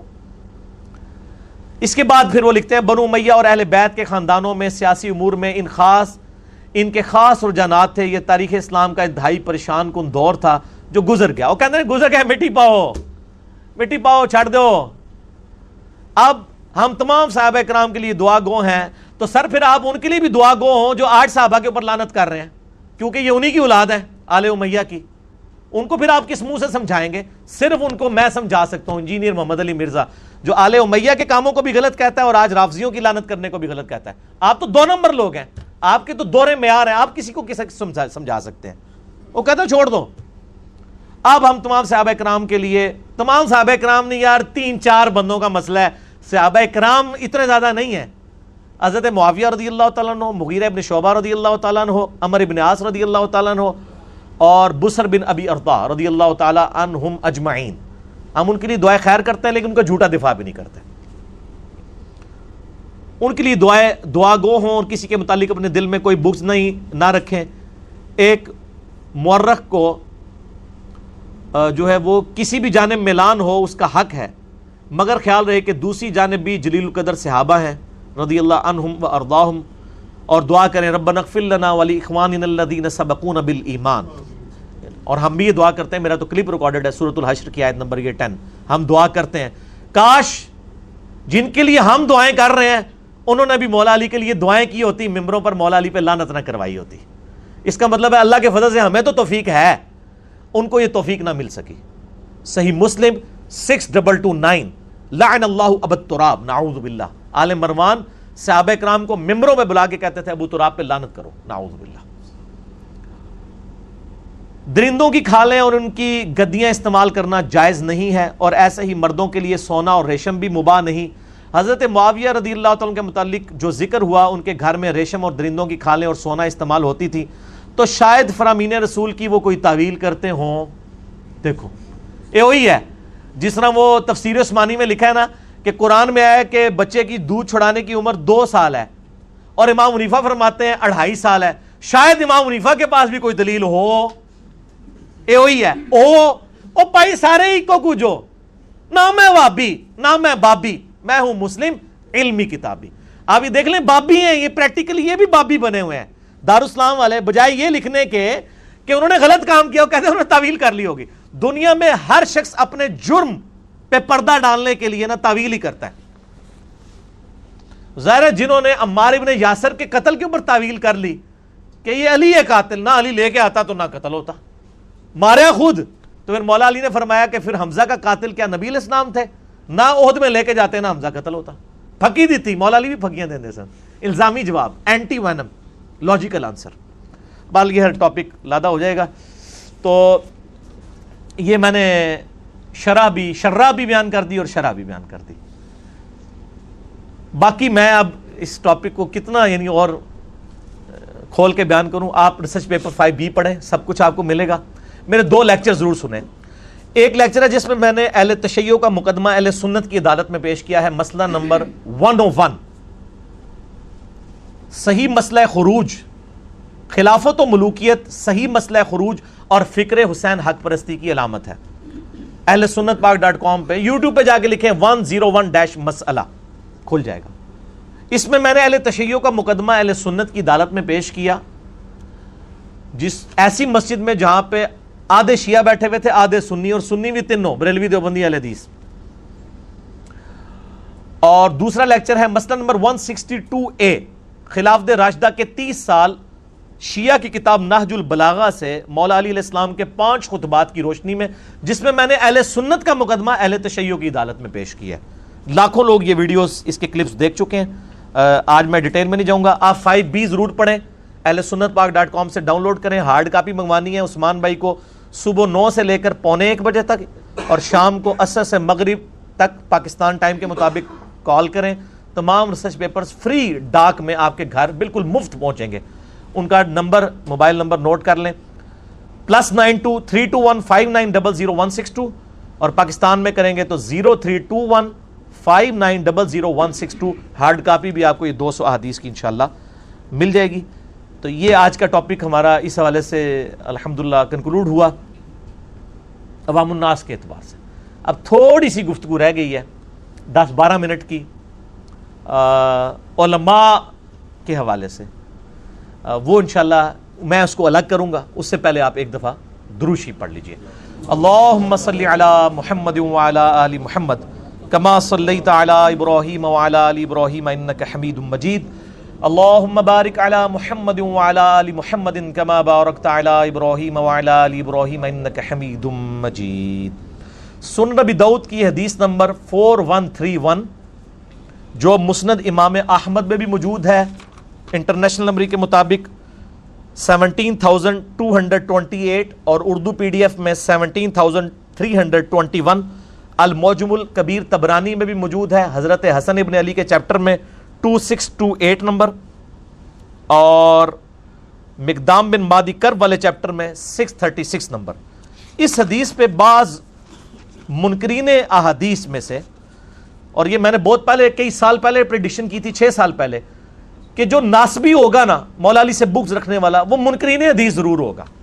وہ بخاری مسلم کی احادیث کا بھی انکار کرے گا کیونکہ اس کی مجبوری ہے، حدیثیں اس کی موت ہیں. وہ تو پیش کرے گا آل امیہ اور آل عباس کی لکھوائی بھی جھوٹی تاریخ، تو وہ حدیثوں کے اوپر حملے کرے گا اور پر یہ پرواہ نہیں کرے گا کہ وہ منکرین حدیث ہوگا. وہ کہے گا رفع الدین کی حدیثیں لے لو، باقی حدیثیں نہ لو. تو بعض ناسبیوں نے اس حدیث کے اوپر اعتراض کیا تاکہ یہ معاملہ ہی گول کر دیا جائے. حالانکہ اس حدیث کو آج تک کسی نے ضعیف نہیں کہا اہل سنت کی تاریخ میں. اور دور اعظم میں بہت بڑے محدث شیخ ناصر الدین البانی رحمہ اللہ تعالی المتوفا 1999 عیسوی، اور شیخ زبیر علی زئی رحمہ اللہ تعالی المتوفا 2013 عیسوی، دونوں نے اس حدیث کو صحیح کہا. اور شیخ زبیر صاحب تو تدریس کے مسئلے میں بہت وہمی تھے، وہ تو البانی کی بھی صحیح کی حدیثوں کو ضعیف کہہ دیتے تھے تدریس کے مسئلے میں. اس کے باوجود اس حدیث کے اوپر انہوں نے کوئی کمپرومائز نہیں کیا اور اس حدیث کو انہوں نے صحیح ڈکلیئر کیا. 2 اعتراض ہوتے ہیں اس حدیث کے اوپر. میں انشاءاللہ علماء کے لیے، تو میں طالب علم ہوں لیکن علماء کی اصلاح کے لیے بیان کر دوں. پہلا اعتراض کرتے ہیں کہ اس حدیث میں ایک راوی ہے بقیہ ابن الولید المتوفا 197 ہجری تبع تابعین میں سے ہیں رحمہ اللہ تعالی. وہ کہتے ہیں کہ ناقابل اعتبار راوی ہے، اس کی حدیث محدثین نے قبول نہیں کی. اور دوسرے اعتراض کرتے ہیں اور مجھے کہتے ہیں جی، آپ کہتے ہیں جی وہ سما کی تصریح نہ ہو، مدلس ان سے روایت کرے تو ضعیف ہوتی ہے. وہ کہتے ہیں جی بقیہ جو ہے یہ مدلس ہے اور یہ ابو داؤد کی حدیث میں یہ ان سے روایت کر رہا ہے اور اس کی ان والی روایت جو ہے اب وہ سما کی تصریح کے بغیر ضعیف ہوگی. لہٰذا وہ کہتے ہیں جی آپ کے اصول کے اوپر اس کی روایت خود بخود ضعیف بنتی ہے. حالانکہ میرا اصول نہیں ہے، یہ تو صحیح مسلم کے مقدمے میں لکھا ہے، اور یہ اصول سب سے زیادہ اگر کسی نے انٹروڈیوس کروایا ویڈیوز میں نے اور کتابوں میں شیخ زبیر علی زئی رحمہ اللہ تعالیٰ نے. اس کے باوجود شیخ زبیر صاحب نے اس حدیث کو صحیح کیوں کہا؟ یہ دونوں اعتراض کے میں جواب انشاءاللہ دوں گا، کیونکہ نہ میں وہابی نہ میں بابی، میں ہوں مسلم علمی کتاب ہے. تو یہ پہلا اعتراض کہ بقیہ جو ہے یہ ضعیف راوی ہے، بڑا ریجیکٹڈ راوی ہے، اس کی روایت قبول نہ کی جائے. تو بقیہ ابن ولید، اس کے میں 5 جواب دوں گا. نمبر 1، جواب نمبر 1، بقیہ ابن الولید المتوفى 197 ہجری تبع تابعین میں سے ہے رحمہ اللہ تعالی. صحیح مسلم کے مقدمے میں امام مسلم نے صحیح مسلم کے اندر جو راویوں کے اوپر بحثیں کی ہیں نا، اس بقیہ کے اوپر بحث کی ہوئی ہے باقاعدہ. صحیح مسلم میں انٹرنیشنل نمبر کے مطابق 43 نمبر پر اور 80 نمبر پر اور 81 نمبر پہ 3 جگہ بقیہ ابن الولید کے اوپر امام مسلم نے اپنے کومنٹس لکھے ہیں بڑے محدثین سے نقل کر کے. وہ میں آپ کو امام مسلم کے کومنٹس بتا دیتا ہوں. 43 نمبر پہ لکھتے ہیں کہ عبداللہ ابن مبارک کہتے ہیں، عبداللہ ابن مبارک المتوفى 181 ہجری امام حنیفہ کے شاگرد ہیں. اور میں نے کئی دفعہ بتایا کہ ذخیرے احادیث میں 2 محدث ایسے ہیں جن کے اوپر نیگیٹو جملہ کبھی کسی نے نہیں کسا. ایک عبداللہ ابن مبارک، امام بخاری کے دادا استاد ہیں یہ، اور امام حنیفہ کے شاگرد ہیں. بعد میں امام حنیفہ کو چھوڑ گئے تھے. وہ میرا ایک کلپ بھی ہے امام حنیفہ سے رفع الیدین پہ مناظرہ، وہ انہوں نے ہی مناظرہ کیا تھا جو حدیث کی کتابوں میں ہے. ایک ان کے مناظرے ہیں نا جو جعلی تاریخ کی کتابوں میں ہے. ایک عبداللہ بن مبارک، دوسرے امام مسلم جن کے اوپر جرح کا کوئی کلمہ نہیں ملتا. امام بخاری پہ بھی بعض محدثین نے جرح کی ہے لیکن ان کے اوپر نہیں جرح ملتی. عبداللہ ابن مبارک کا قول صحیح مسلم میں انٹرنیشنل نمبر کے مطابق جو مسلم کا حصہ ہے اور نمبرنگ کا حصہ ہے 43 نمبر، عبداللہ ابن مبارک کہتے ہیں کہ بقیہ ابن ولید صدوق راوی ہے، سچا راوی ہے، لیکن وہ روایت کرتا ہے سب قسم کے لوگوں سے. یعنی خود وہ سچا ہے لیکن وہ جن سے روایتیں نقل کرتا ہے نا، بعض اوقات وہ ضعیف راویوں کی روایت بھی لے لیتا ہے اور بعض اوقات ثقہ راویوں کی بھی. وہ تو سارے ہی ہیں، بخاری مسلم کے علاوہ جتنے امام ہیں، ابو داؤد، ترمذی، نسائی، ابن ماجہ، انہوں نے ضعیف راویوں سے لی ہوئی ہے. لیکن جب ضعیف راوی ہوگا پتہ تو چل جائے گا اور روایت تو ضعیف ہو جائے گی. تو یہ تو کوئی عیب نہیں ہے. خود امام بخاری نے الادب المفرد میں کئی ضعیف راویوں سے جن پہ امام بخاری نے خود جرح کی ہوئی ہے تاریخ کبیر میں، ان سے روایتیں بھی لی ہوئی ہیں، لیکن بتا دیا ہے کہ یہ روایت میں یہ راوی کمزور ہے. تو یہ کوئی عیب نہیں ہے. عبداللہ ابن مبارک کیا کہتے ہیں؟ یہ صدوق راوی ہے، سچا راوی ہے. کون؟ بقیہ ابن ولید. 80 نمبر پہ لکھتے ہیں امام مسلم کہتے ہیں کہ زکریا ابن عدی کہتے ہیں کہ مجھ سے ابو اسحاق فزاری نے کہا، جو حدیث کے بہت بڑے امام تھے، لکھ لے تو بقیہ ابن ولید کی وہ حدیث جو وہ روایت کرے مشہور لوگوں سے، اور مت لکھ اس کی حدیث کو جو روایت کرے مجہول لوگوں سے. یہ بقیہ کے لیے نہیں ہے، باقی بھی سارے راوی جو ثقہ راویوں سے کریں وہ آپ لے لیں، جو دوسری وہ چھوڑ دیں. اور مت لکھ تو اسماعیل عیاش سے حدیث، اگرچہ وہ روایت کرے مشہور ثقہ لوگوں سے بھی. وہ کہتے ہیں جو اسماعیل عیاش راوی ہے نا، وہ اگر صحیح بندے سے بھی روایت کر رہا ہے نا، اس کی وہ والی روایت بھی نہیں لینی. لیکن بقیہ سچا بندہ ہے، یہ اگر سچے لوگوں سے روایت کرے، اور الحمدللہ ابو داؤد میں اس نے بحیر ابن سعد سے روایت کی ہے، جو الحمدللہ ثقہ صدوق اہل سنت کا بہت بڑا امام ہے، جس کی ثقات کے اوپر کوئی قدغن نہیں لگا سکتے. کتب ستہ کی ساری حدیث کی کتابوں میں اس کی روایتیں موجود ہیں، خصوصاً ابو داؤد، ترمذی، نسائی، ابن ماجہ کے اندر بحیر ابن سعد سے روایت کی ہے. اور اس کے بعد 81 نمبر کے اوپر وہ لے کے آئے کہ ان کے اندر یہ مسئلہ تھا کہ یہ بعض اوقات جو نام ہے اور کنیت اس کو رد و بدل کر دیا کرتے تھے جو یہ راوی تھے بقیہ، اور وہ دیکھ لیا جائے، باقی کوئی ان کے اوپر جرح کا کلمہ نہیں ہے. جواب نمبر 2، صحیح مسلم میں جو یہ 80 نمبر پہ کامنٹس ہے نا کہ بقیہ کی روایت جو مشہور لوگوں سے وہ کرے وہ آپ لے لو اور جو ضعیف لوگوں سے کرے وہ نہ لو، یہ سیم کامنٹس جامعہ ترمذی میں بھی موجود ہیں۔ انٹرنیشنل نمبر کے مطابق 2859 نمبر حدیث ہے، اور اس حدیث کی سند وہی ہے جو ابو داؤد کی مقدام بن مادی کرب والی روایت کی سند ہے 4131 کی۔ اس میں بھی بقیہ ابن ولید ان بحیر ابن سعد کر رہے ہیں۔ اس کے نیچے امام ترمذی لکھتے ہیں کہ میں نے عبداللہ بن عبد الرحمن سے سنا کہ وہ کہتے تھے کہ میں نے زکریا بن عدی سے سنا کہ وہ کہتے تھے کہ امام ابو اسحاق فزاری کہا کرتے تھے خذوا عن بقیۃ ما حدثکم عن الثقات، بقیہ سے وہ حدیثیں قبول کر لیا کرو جو وہ ثقہ راویوں سے کرے، ولا تأخذوا عن اسماعیل ابن عیاش، اور اسماعیل ابن عیاش کی کوئی حدیث قبول نہ کرو چاہے وہ ثقہ راویوں سے کرے چاہے بغیر ثقہ کے۔ مسلم میں 80 نمبر پہ یہ کامنٹس ہے اور ترمذی میں بھی موجود ہیں 2859۔ امام ترمذی تے جھوٹیاں نو گھر تک پہنچا کے گئے نے، بقیہ کے اوپر کامنٹس کیے ہوئے ہیں۔ اچھا اس طرح کے کامنٹس بڑے کم راویوں میں ملتے ہیں، تو بقیہ نے چونکہ اہل سنت کے منہج کی حفاظت کرنی تھی ناسبیت کے خلاف، امام مسلم امام ترمذی نے کامنٹس کیے۔ اچھا جی، جواب نمبر 3، صحیح مسلم میں ایک حدیث کے راوی بھی بقیہ ہیں۔ مسلم شریف میں انٹرنیشنل نمبر کے مطابق 3514 اور 3515 نمبر حدیث ہے، اور فواد عبد الباقی کی ترکیب میں اس کا نمبر ہے 1429 1429۔ ابن عمر کہتے ہیں رضی اللہ تعالیٰ عنہ کہ نبی علیہ السلام نے فرمایا اگر کوئی ولیمے کی دعوت دے یا کوئی بھی اور دعوت دے تمہارا مسلمان بھائی تو قبول کر لیا کرو۔ یہ مشہور حدیث ہے، اس حدیث کے راوی بھی بقیہ ہیں، وہی راوی۔ ٹھیک ہو گیا جی۔ جواب نمبر 4، جامعہ ترمذی کی مشہور ترین حدیث جو اہل سنت کے بچے بچے کو رٹی ہوئی ہے، انٹرنیشنل نمبر کے مطابق 2676، کہ آپ صلی اللہ علیہ وآلہ وسلم نے فرمایا میرے بعد تم بہت اختلاف دیکھو گے، اس وقت علیکم بسنتی و سنت الخلفاء الراشدین المہدیین، میری سنت اور میرے خلفاء راشدین کی سنت کو لازم پکڑ لینا۔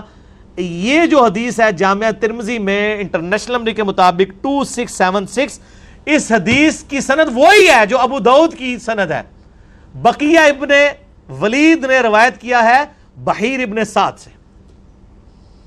اس حدیث کی سند وہی ہے جو ابو داؤد میں مقدام بن مادی کرب والی حدیث 4131 والی ہے۔ ٹھیک ہوگا جی۔ 5واں جواب، المستدرک للحاکم میں بھی یہی جو سند ہے، بقیہ ابن ولید روایت کر رہا ہے بحیر ابن سعد سے، خواہ وہ ان سے روایت کرے چاہے حدثنا سے روایت کرے۔ یہ حدیث مستدرک للحاکم میں بھی اسی سند کے اوپر دو حدیثیں ہیں 2435 اور 4230، جس کو امام حاکم نے مسلم کی شرط پہ صحیح کہا اور امام زابی نے موافقت کرتے ہوئے کہا کہ بقیہ کی یہ جو حدیث لینا ہے یہ امام مسلم کی شرط پہ حدیث صحیح ہے، چونکہ امام مسلم نے یہ حدیث لی ہوئی ہے 3514 اور 3515۔ ٹھیک ہو گیا جی۔ امام حاکم نے اور امام زابی نے بقیہ کی حدیث بحیر ابن سعد سے مسلم کی شرط پہ صحیح کہی ہوئی ہے۔ 5 جواب ہیں، اور کنہیں جواب دیا؟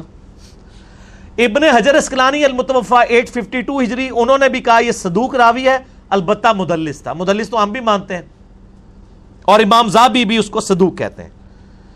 اور بقیہ کی بحیر ابن سعد سے روایتیں جس طرح ابو داؤد میں 4131 ہے، ابو داؤد، ترمذی، نسائی، ابن ماجہ، چاروں سنن اربعہ کی کتابوں میں آپ بقیہ مکبہ شاملہ میں لکھیں اور بحیر لکھیں، بے شمار حدیثیں کھل جائیں گی۔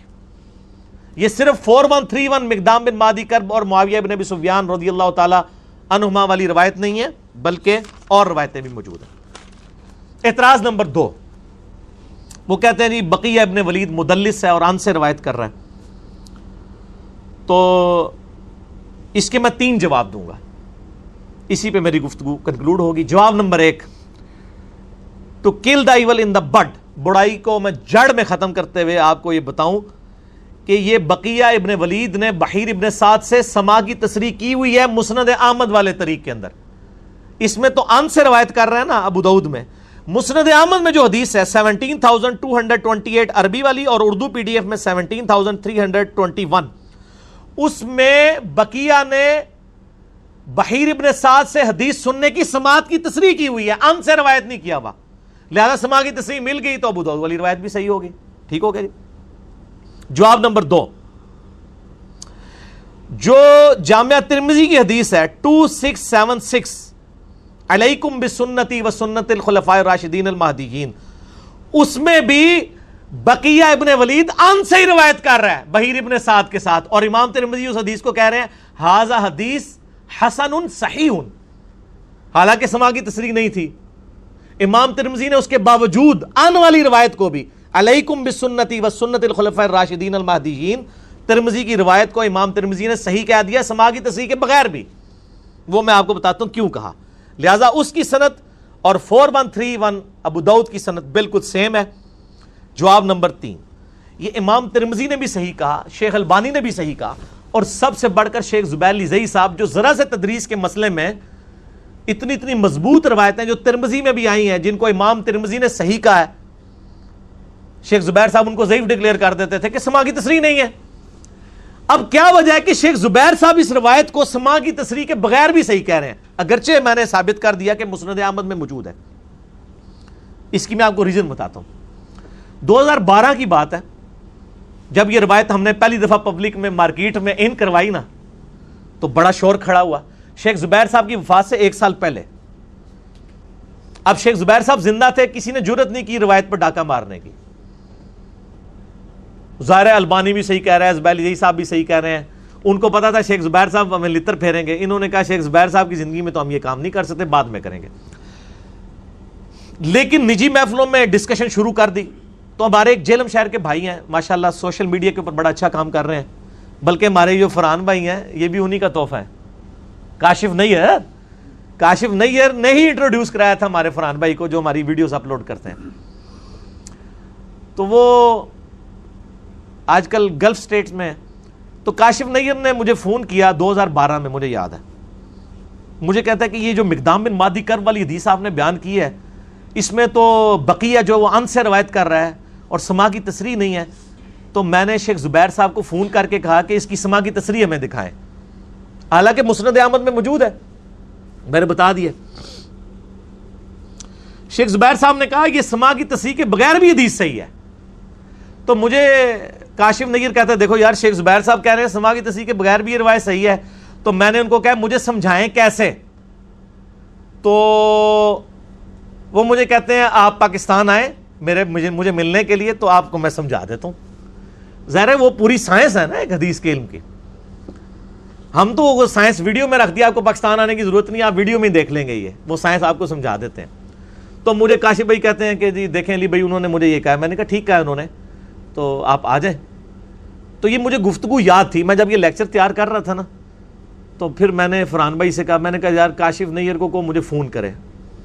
ظاہر ہے وہ گلف سٹیٹ میں ہے, تو انہوں نے میرا موبائل نمبر ان کو دیا, تو انہوں نے مجھے اسی وقت کال کی, 4-5 دن پہلے کی بات ہے. تو میں نے کہا کاشف بھائی آپ کو یاد ہے آپ نے 2012 میں, اب تو آج 9 ستمبر 2018 ہے, 6 سال پرانی بات ہے. میں نے کہا آج میں لیکچر ریکارڈ کرانے لگا ہوں تو مجھے آپ کی بات یاد آئی ہے. کہتے ہیں علی بھائی ایسے ہی بات ہوئی تھی, مجھے انہوں نے کہا تھا آپ حضرو آ جائیں تو میں آپ کو سمجھاؤں گا, یہ بالکل روایت صحیح ہے, یہ سماع کی تصریح کے بغیر بھی صحیح ہے روایت. یعنی شیخ زبیر صاحب کو یہ پتا تھا. آج کو کہہ رہے ہیں نا وہ جو ان کے شاگرد اور ان کے پوتا شاگرد صاحب وہ کوئی سامنے آئے ہوئے ہیں ناسبی, وہ کہتے ہیں کہ جی شیخ زبیر صاحب کو اللہ تعالیٰ معاف کرے, ان سے غلطی ہوئی ہے, اگر زندہ ہوتے تو ہم ان کو بتاتے. ان کی زندگی میں تم لوگ جو ہیں وہ چوہوں کی طرح ایک دوسرے کو تو بتاتے پھرتے تھے, سامنے نہیں آتے تھے. ان کے فوت ہونے کے بعد سامنے آ گئے ہو. تو شیخ زبیر صاحب اللہ کے فضل سے اس حدیث کے اوپر اتنا کچھ لکھ کے گئے ہیں کہ ان کو قبر سے نکالنے کی ضرورت نہیں ہے, نہ ان کو روحانی طور پہ کوئی رابطہ کرنے کی یا کشف القبور کرنے کی ضرورت نہیں ہے. ان کے الحمدللہ روحانی شاگرد ہم بیٹھے ہوئے ہیں ادھر. اس حوالے سے شاگرد کے میں نے ان سے سیکھا ہے, باقی میں کوئی مدرسے کا نہیں پڑھا ہوا. شیخ زبیر صاحب نے ایک کتاب لکھی ہے فضائل صحابہ, بڑی مشہور کتاب ہے ان کی, جس میں خلفائے راشدین کے فضائل ہیں, امہات المومنین میں سے ہیں فضائل. وہ فضائل صحابہ کا PDF آپ کو مل جائے گا آرام سے, آپ جا کے kitabussunnah.com سے ڈاؤن لوڈ کریں, ہم اس میں لگا بھی دیں گے. اس میں حسن ابن علی کے اوپر جو چیپٹر باندھا ہے نا شیخ زبیر صاحب نے, اس میں یہ مقدام بن مہدی کرب والی حدیث وہ لے کے آئے ہیں. لیکن تھوڑی سمجھداری کی ہے انہوں نے, صرف آخری حصہ نقل کیا ہے کہ حسن مجھ سے ہے اور حسین علی سے. پوری حدیث نہیں نقل کی شیخ زبیر صاحب نے, کیونکہ پوری حدیث میں پٹورا باغ کھل جانا تھا. پھر ان کو 50 صفحے اور لکھنے پڑتے ہیں. انہوں نے صرف آخری حصہ نقل کیا اور نیچے لکھ دیا سنن ابی داؤد انٹرنیشنل نمبر 4131 وسندہ حسن, اور کہتے ہیں اس کی روایت بالکل صحیح ہے, اور نمبر لکھ دیا ابو داؤد 4131. آگے وہ شیخ زبیر صاحب لکھتے ہیں کہ یہ جو روایت ہے بقیہ ابن ولید عن بحیر ابن سعد, یہ محمول ہوتی ہے سماع کی تصریح پر, اگرچہ یہ راوی ان سے بھی روایت کرے تب بھی یہ روایت سماع کی تصریح پہ معمول ہوتی ہے. کیوں؟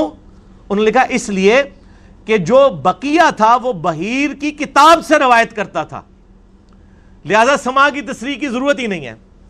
مثلا میں آپ کو ایک پمفلٹ لکھ کے دوں اپنے ہاتھوں سے, اور اس میں میں نے کچھ احادیث لکھی بھی ہوں, آپ جب وہ حدیث بیان کریں گے تو آپ یہ کہیں گے کہ انجینئر محمد علی مرزا بھائی سے روایت ہے یہ حدیث, اور آپ سے کوئی پوچھے کہ کیا آپ نے خود سنا ہے, تو آپ کہ میں نے سنا نہیں ہے, اسی لیے تو میں حدثنا نہیں کہہ رہا ہوں, میں ان کہہ رہا ہوں, ان سے روایت ہے. جس طرح ہم بھی صحابہ کہتے ہیں ان ابی ہریرہ, تو میں حضرت ابو ہریرہ تک تو سند نہیں پہنچا رہا ہوتا نا, لیکن مجھے پتا ہے ابو ہریرہ ٹھیک ہے, اور میں بھی تدلیس ہی کر رہا ہوتا ہوں, ہم سارے تدلیس ہی کر رہے ہوتے ہیں. ان ابی ہریرہ بیچ میں کوئی سند تو نہیں بیان کر رہے, وہ تو بیان کہتے ہیں بخاری میں جائیں وہاں سے سند ملے گی. تو آپ کہیں گے کہ علی بھائی سے میں نے خود تو نہیں سنا, لیکن انہوں نے جو پمفلٹ لکھ کے دیا تھا اس میں انہوں نے روایت لکھی ہوئی ہے, تو سند پوری ہو گئی. اسی طریقے سے بحیر ابن سعد کی کتاب تھی جس میں پوری سندیں موجود تھیں. بحیر ابن سعد اگر اپنی سند سے کوئی حدیث اپنے شاگرد بقیہ کو دے لکھ کے, اب وہ خود اس کے سامنے تلاوت نہ کرے اس کو کہے بیٹا یہ میری کتاب ہے, میری سند اوپر تک ہے, اور وہ خود سکہ راوی ہے, ظاہر اہل سنت کا امام ہے. اب بقیہ کتنا ایماندار شخص تھا, اس نے یہ نہیں کہا کہ میں نے اپنے استاد بحیر سے سنی, وہ کہتا تھا ان بحیر ابن سعد, بحیر ابن سعد سے میں روایت کر رہا ہوں, اس کی کتاب تھی. اور یہ محدثین کا پیٹ رول ہے کہ اگر ایک محدث کے پاس دوسرے محدث کی کتاب ہو تو اس کو حدثنا کہنے کی ضرورت نہیں ہے, وہ ان سے بھی روایت کر رہا ہے نا, تو وہ سماع کی تصریح کیا, وہ ریٹن ہے, تصریح سے بھی اگلی چیز ہے, اس کے پاس کتاب ہوتی تھی. اور یہ شیخ زبیر صاحب نے فضائل صحابہ میں لکھ دیا کہ چاہے بقیہ ان سے بھی روایت کرے بحیر سے, وہ سماع پر محمول ہوتی ہے کیونکہ اس کے پاس وہ کتاب تھی. پھر ساتھ شیخ زبیر صاحب لکھتے ہیں کہ میری کتاب جو ہے ابن حجر اسقلانی کی کتاب ہے طبقات المدلسین, مدلس کے اوپر جو مدلسین کے 5 طبقات کے اوپر کتاب لکھی ہے نا, اس کی تحقیق لکھی ہے شیخ زبیر صاحب نے عربی میں, وہ عربی میں کتاب تھی ابن حجر اسقلانی کی. تو شیخ زبیر صاحب نے لکھا ہے میری کتاب الفتح المبین فی تحقیق طبقات المدلسین, وہ کتاب میری دیکھیں, اس میں صفحہ نمبر 69 پہ چلے جائیں, میں نے بقیہ کے بارے میں پوری تفصیلات لکھی ہوئی ہیں. اور شیخ زبیر صاحب کار پہنچا کے گئے ہوئے اس روایت ہوتے, اور اللہ کے فضل سے ہم اس کا PDF بھی لگا دیں گے طبقات المدلسین کا. طبقات المدلسین میں شیخ زبیر صاحب نے کیا لکھا بقیہ کے بارے میں, یہ PDF JPG آپ کے سامنے ہے HD سکرین پہ انشاءاللہ. چوتھے طبقے میں جو مدلسین کے پہلا راوی ہے بقیہ ابن ولید الحمصی, حمص شام کا رہنے والا تھا. وہ لکھتے ہیں مشہور محدث ہے اور مسلم شریف میں بھی اس کی ایک حدیث موجود ہے. شیخ زبیر صاحب نے تو صرف لکھا تھا نا, یہ شیخ زبیر صاحب نے لکھا, یہ ابن حجر اسقلانی نے لکھا ہوا ہے. ہم نے وہ حدیث کا نمبر بھی بتا دیا ہے 3514 3515. لیکن وہ کثرت سے تدلیس کرتا تھا ضعیف اور مجہول راویوں سے, لیکن ائمہ اہل حدیث نے اس کی صفات بھی بیان کی ہیں. وہ جو صفات بیان کی ہیں عبداللہ ابن مبارک سے 43 نمبر اور 80 نمبر امام فزاری سے, میں نے مسلم شریف سے آپ کو دکھا دیا کہ اماموں نے اس کی توثیق کی ہوئی ہے. اس کے بعد شیخ زبیر صاحب لکھتے ہیں کہ امام نسائی بھی اسے ثقہ مانتے ہیں, 197 ہجری میں وہ فوت ہوا ہے, اور وہ حسن الحدیث صدوق راوی ہے. اگر وہ سماع کی تصریح کر دے اس سے تدلیس سے تسویہ ثابت نہیں ہے, اور اس کی تفصیل کے لیے آپ شیخ البانی کا جو احادیث ضعیفہ ہے اس کو آپ دیکھ لیں. ٹھیک ہو گیا جی. وہ کہتے ہیں یہ جو تدلیس سے تسویہ کا الزام لگا رہے ہو یہ کوئی ثابت نہیں ہے, وہ ناسبی لگا رہے ہیں نا, وہ کہتے ہیں یہ الزام ثابت ہی نہیں. اور شیخ البانی نے بھی پوری بحث کی ہوئی ہے سلسلہ احادیث ضعیفہ کے اندر کہ یہ تدلیس تسویہ کا الزام ان کے اوپر جھوٹا ہے, اور روایت جو ہے بقی ان بحیر ابن سعد وہ صحیح ہوتی ہے.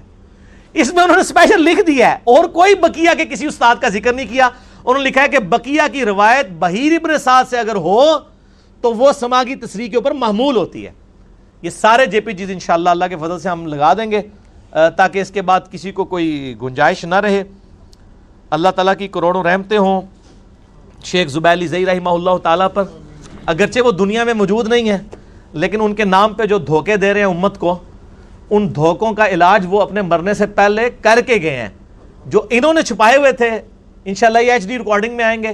اور اس قسم کے جو لوگ اہل بیت کے خلاف کلپ چڑھا رہے ہیں, میں ہر کلپ کا جواب اس لیے ضروری نہیں سمجھتا, وہ اتنی چھڑولیں ہوتی ہیں کہ ہمارے عام سٹوڈنٹ آ کے کہہ رہے ہوتے ہیں, ٹھیک ہے نا جی, عبد القیوم بھائی مجھے کہہ رہے تھے کہ یار یہ کس قسم کی باتیں ریکارڈ کرا رہے ہوتے ہیں, کو بات سمجھ نہیں آتی, فضول قسم کی باتیں کر رہے ہوتے ہیں. وہ باتیں ہی فضول ہوتی ہیں, کہاں سے سمجھ آئیں. تو بہرحال میں نے ایک نمونے کے طور پہ یہ جواب ریکارڈ کروا دیا ہے تاکہ جن لوگوں کے لیے یہ ہمارا کلپ انشاءاللہ اپلوڈ ہوگا, امام حسن علیہ السلام کا قاتل کون, اس عنوان سے انشاءاللہ تعالی علمی و تحقیقی مجلس نمبر 26 کا پہلا اسپیشل کوسچن. باقی کوسچن انشاءاللہ ندیم ریاض بھائی مجھ سے 1 to 1 کریں گے, لیکن اس سے پہلے ہم ایک وقفہ کر لیتے ہیں. اللہ تعالیٰ سے دعا ہے جو حق بات میں نے کہی اللہ تعالیٰ ہمارے دلوں میں راسخ فرمائے. اگر جذبات میں میرے منہ سے کوئی غلط بات نکل گئی تو اللہ تعالیٰ ہمارے دلوں سے معاف کر دے, ہمیں کتاب و سنت کی تعلیمات پر عمل کر کے دوسرے بھائیوں تک پہنچانے کی توفیق عطا فرمائے. سبحانک اللہم و بحمدک اشہد ان لا الہ الا انت استغفرک و اتوب الیک وما علینا الا البلاغ المبین. جزاکم اللہ خیرا.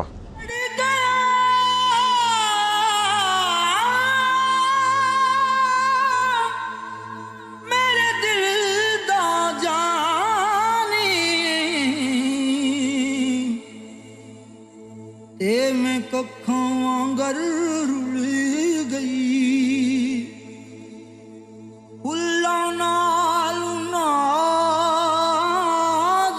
جندڑی میری وچ کنڈیاں دے رل گئی.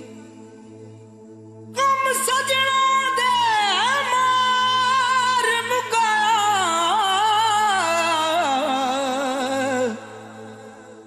تے میں اتھروں بن کے ڈل گئی. ایک مایا تیری یاد نہ بھول دی, باقی ہر شے جگ دی بھول گئی.